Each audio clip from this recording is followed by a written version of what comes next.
Have you ever noticed this? One day your feet feels pretty good. The next day it's burning and unbearable. Well, one day you're walking normally and the next day you're holding onto the furniture. Why does neuropathy seem to be unpredictable? Well, today we're going to be uncovering why symptoms fluctuate and what may influence those changes. Again, I'm Dr. Cream. This is the Healing Wellness Show. So welcome back to it. It's sponsored by Iowa Wellness Center. And I've got Mark with me today. Thanks for being with us again, Mark, who will be asking questions from the audience. Of course. Pleasure to be here. Yeah. Today, Dr. Krim, I know that we're going to be talking about questions. One of the things that we have right now is this may be one of the most common questions we basically receive today. But if we can kind of go into it and talk about more of, why does neuropathy seem to be unpredictable? Why does one day I'm feeling great, next day I'm in major pain? Why such the flip flop? Well, it's many factors. I mean, many things can influence how you're feeling that day. It could be the weather. It could be because it's too hot out or too cold out.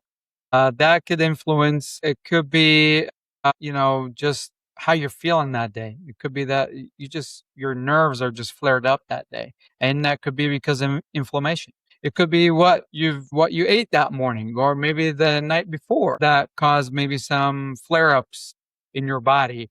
Because again, we talked about the gut. That's your second brain. So that could influence some inflammation, some flare-ups. So there's many, many factors out there. Right. So basically what you're saying is the ups and downs, it really depends on a couple things. The food that we eat, it could be a lot on the weather, whether it's cold, because you and I know that people that have neuropathy, cold is not their friend. Nope, definitely is not. No. I mean, I'll even talk about that. Down south. Florida, Yep. Texas, Arizona.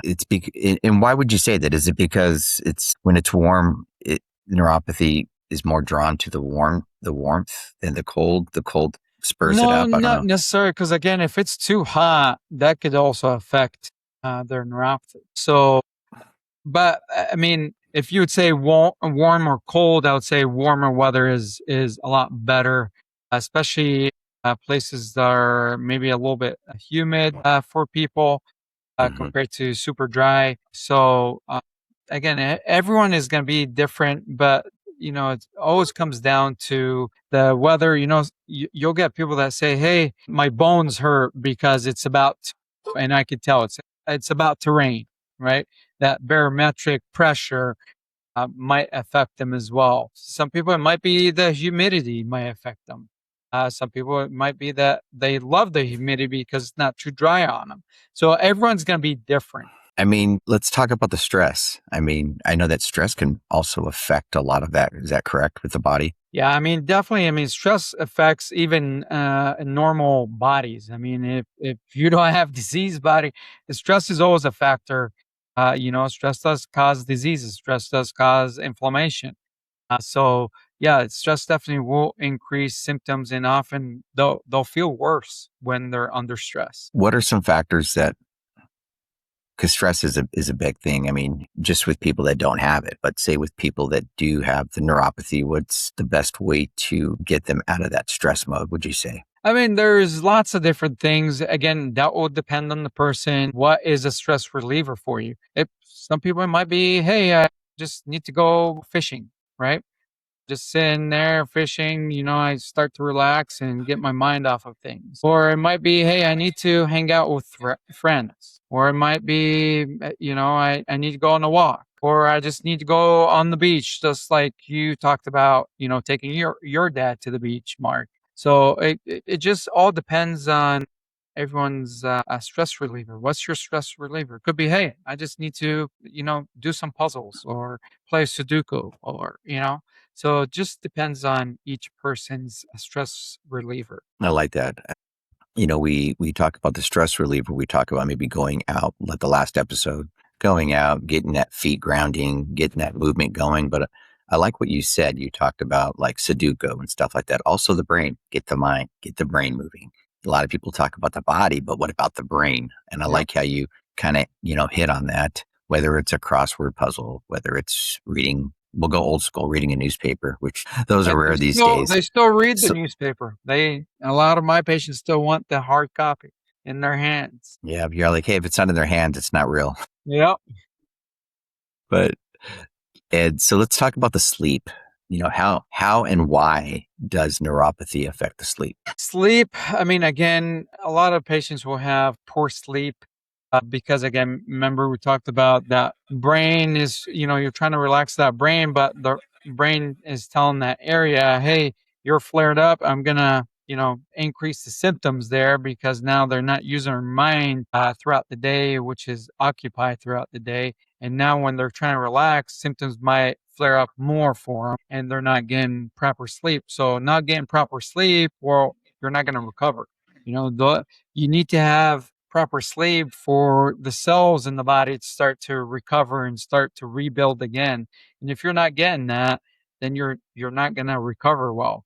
And then the cycle of that is throughout the day you're going to be taking these mini naps and and you're going to be feeling tired throughout the day. So again, inflammation is going to be another one that is going to play a factor if you've got poor sleep, and in return those pain receptors will also increase, and that could start to increase throughout the day as well. Oh, definitely. Maybe if we can kind of dig a little bit deeper in the inflammation, not just the inflammation, but why is that being inflamed? So again, inflammation is one of the biggest drivers behind symptom fluctuation. And I've talked about inflammation many, many times, especially with gut health. That your gut, again, is your second brain. That's where 80% of diseases come from, like diabetes type 2, thyroid problems, restless leg syndrome, fibromyalgia. These are all known neuropathy conditions. And these gut diseases are known to make inflammation worse. Inflammation usually will target the joints, so joint pain, having, complaining of low back pain, knee pain, ankle pain, hip pain. These are all inflammation that are most probably coming from the gut. And then after that, that inflammation attacks that nerve.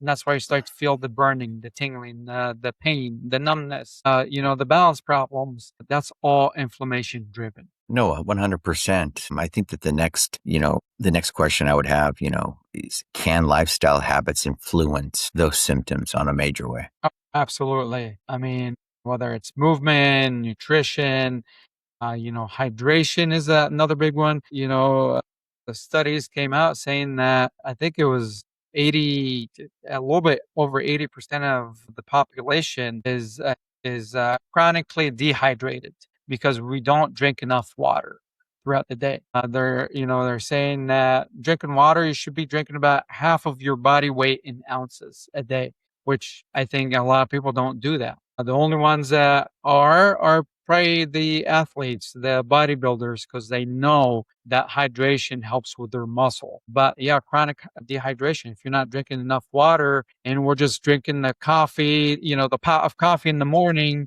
and that's it, well, that's not really hydration. And then proper sleep, like I said, if you're not getting enough sleep, then that's going to cause a lot of these symptoms as well. And we've talked about stress, not managing stress. All these things matter. No, definitely. Maybe I know that you had a really good testimonial on one of these ladies that brought in her notebook. She was on it, showing, tracking sleep and stuff like that. If you can maybe tell a good testimonial on that. Yeah, I had a patient that she decided because her symptoms were on and off. Where she had good days, she had bad days. So she decided, hey, you know what? I'm just gonna write a journal because it could be something that I'm doing or something that I'm eating or. So she started to write a journal of how she's feeling, especially on the good days, the bad days, and she tracked it, I believe, for 2 or 3 months. The patterns that she started to see are some of these things we talked about, which was, hey, if I had a night where I didn't get good sleep, that next day is going to be flared up for me. And that, so her symptoms did get worse if she didn't get sufficient sleep. Or, stressful days where maybe it was stress coming from, hey, I need to be going to a family function and I don't know, I'm going to stress about it. And yep, it does flare up during that family function because she's stressed about it for days. So definitely symptoms did get worse. So definitely, having a journal and writing in them your good days, your bad days, you're gonna realize what is it that you're doing that's causing it to flare up. And maybe if we can work on it and realize it ahead of time, that we can help decrease these symptoms. I like the way you brought that up. See, she wasn't only just tracking, but she was seeing, okay, well, what is working and what is not working. And it's no different, even if whether you have neuropathy or not. So people like you and I, we know that if we're eating healthy, we're working out, we're taking care of our body, we feel pretty good. But then we know that once we put that Twinkie in our mouth, we fall right on the ground. We know that, okay, check, don't eat the Twinkie, put it down. Well, You know, yep, you feel like crap. it's no different. It's a little different for us. We just pass out. But on the other end, let's maybe go through the rapid fire. And the rapid fire is really cool for people out there in internet land, is that it's making sure that we're paying attention, making sure that you're getting the right knowledge, making sure that, the right knowledge to help that your loved one. And not just that, but you can, the Healing Wellness Show isn't just a show just to talk about neuropathy or weight loss, or it's to get you back on track.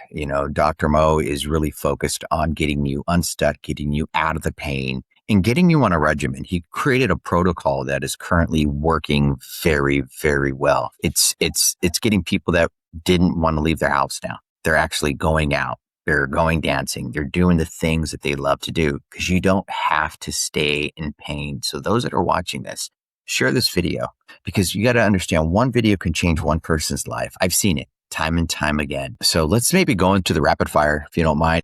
Let's do it. All right. Okay. So Dr. Mo, does stress really matter? Absolutely. And find that stress reliever that we talked about, whether it's fishing, walking, playing games, find that and get it done. Awesome. Sleep. Does sleep really matter? I mean, who really needs it? Yes. I mean, again, without proper sleep, your body's not going to heal. So sleep is huge. I mean, and that is something that I talk about in when someone wants weight loss. I go, it's three things: it's nutrition, it's exercise, and it's sleep. Those are my three things I tell people if they want to feel better about themselves, their body. So it does play a very important role. Does inflammation really matter? Definitely. I mean, inflammation is the cause of disease. So if we can decrease inflammation, we can decrease a lot of the pain in our joints, or stress, or diseases. Awesome. All right. So some key takeaways from this episode. I like to give you three key takeaways. Number one, symptoms will fluctuate, and those are common. Okay. Number two, lifestyle factors do matter. And number three, tracking your pattern may provide valuable insights for you. So go ahead, get that journal out and write your good days and your bad days. Again, a little teaser for our next episode. The next episode is going to be about the future of neuropathy treatments. What excites doctors? What's coming next? And what gives us hope? That's going to be on our next episode. Again, if this episode helped you in any way, please take the next 10 seconds to hit that subscribe button. Most people, again, listening, do tend to forget. So by subscribing, you're actually going to be helping us reach more people who are struggling and searching for answers. And if someone you love is dealing with neuropathy, go ahead, share this episode with them today, because you never know whose life it might change. Again, if you learned something today, please subscribe, leave a review for us, share this episode, and your support helps us reach more and more people searching for answers. And remember, your body was designed to heal. Your health is worth fighting for, and healing starts with hope. Again, thank you for joining us on the Healing Wellness Show. I'm Dr. Kareem, and thank you, Mark, for being with us today. Thank you.